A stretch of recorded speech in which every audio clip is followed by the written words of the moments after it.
The 35th meeting of the Third Committee at the 78th session of the General Assembly is called to order. I now invite the committee to continue its consideration of Agenda Item 71, entitled Promotion and Protection of Human Rights, and sub-items A to D. I now welcome the chair of the Independent International Commission of Inquiry on the occupied Palestinian territory, including East Jerusalem and in Israel, Ms. Navi Pillay. Colleagues, anyone who wants to make a comment or pose a question to the speaker, please press your microphone button within the next 3 minutes. After the 3 minutes, the list will be closed. We will then calculate the time limit for each speaker, and it will be announced before the floor is given to the first speaker. I now invite the chair of the Independent International Commission of Inquiry on the occupied Palestinian territory, including East Jerusalem and in Israel, to make an introductory statement. Ms. Pillay, you have the floor.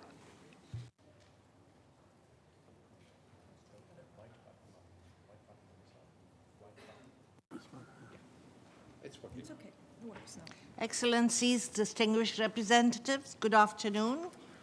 I will just take a moment of silence for myself and my team to express our deep condolences to all civilians in Israel and Gaza who have lost their lives and all civilians who have been seriously injured. The eruption of violence in Israel and Palestine since October 7th is profoundly concerning. And as a consequence, thousands of civilians have been killed or injured, and civilian structures, hospitals, and schools have been extensively damaged. The Commission unequivocally condemns the killing of over 1,000 Israeli citizens by Hamas and other Palestinian armed groups, injuring thousands more, and the taking of more than 200 hostages, including children.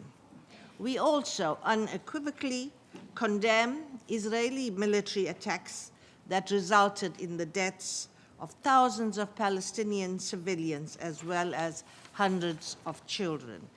The Commission calls for the immediate cessation of hostilities and for the immediate and safe return of all hostages.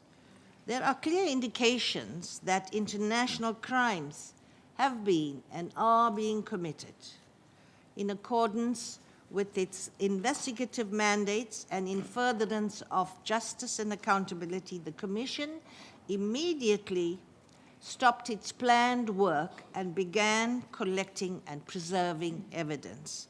The Commission will not only focus on crimes and violations, but also will identify individual criminals responsible and will also establish the root causes of this conflict.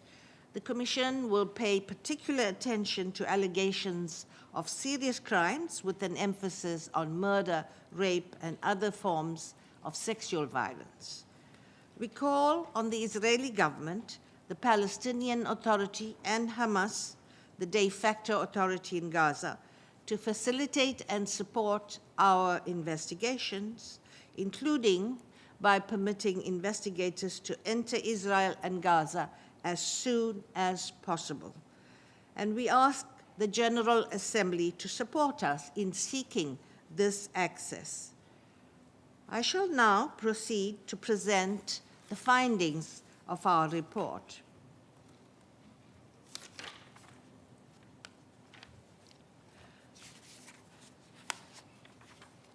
Our report was completed before this latest upsurge in violence. However, its findings are tragically relevant.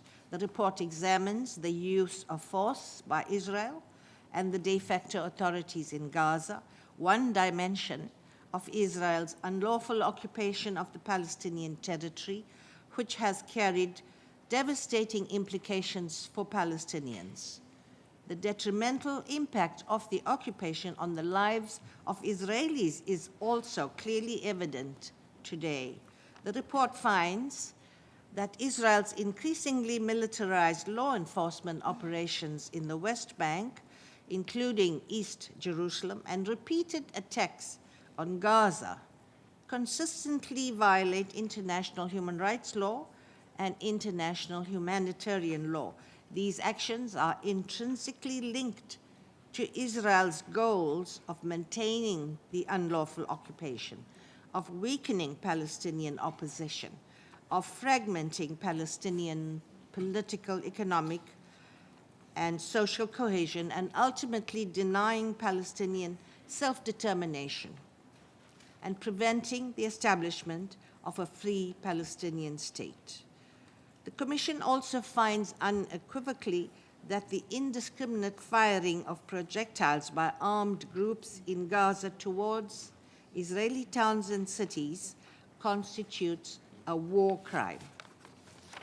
The prolonged Israeli occupation of Palestinian territory has led to widespread protests among Palestinians asserting their right to self-determination in the West Bank, including East Jerusalem and Gaza. The Commission finds that Israeli security forces use excessive force and indiscriminate means to disperse demonstrators in Israel and in the West Bank, including East Jerusalem, resulting in serious harm, death, and permanent injuries.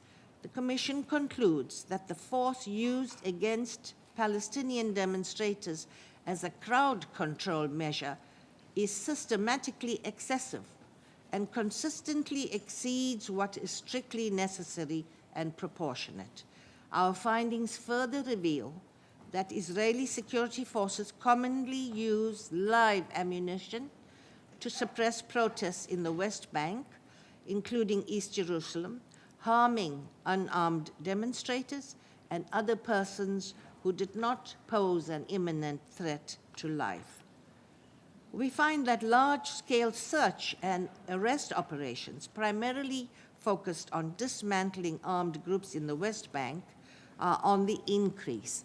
Several operations conducted in Jenin this year appear to have involved the use of unnecessary and disproportionate force by Israeli security forces.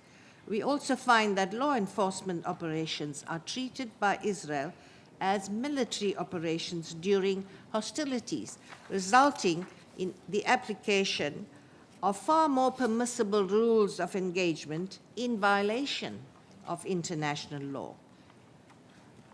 Palestinian journalist Shireen Abu Akleh was shot and killed while preparing to report on an Israeli military operation in Jenin in May 2022. We consider that this killing was a direct result of Israel's militarization of law enforcement operations.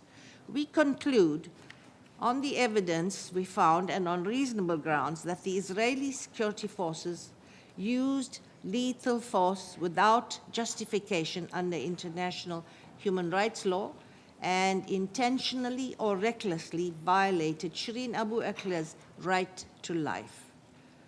We further conclude on reasonable grounds that the Duvdeven unit of the Israeli security forces participated in the operation in Jenin on 1st May 2022, and that soldiers of the Duvdeven unit were likely in the vehicle from which the shot was fired that resulted in the death of Abu Akleh. The Commission has established the name of the commander of this unit in May 2022. The Commission's report also shed light on the practice of both Israeli authorities and Hamas in Gaza of withholding bodies to be used as bargaining chips. This practice is a clear violation of customary international humanitarian law, constituting a form of collective punishment. It has caused severe trauma to the families of the deceased, with a particularly gendered impact on Palestinian female relatives. Excellencies, Israel has carried out repeated military incursions and aerial attacks in Gaza, which is one of the most densely populated areas in the world.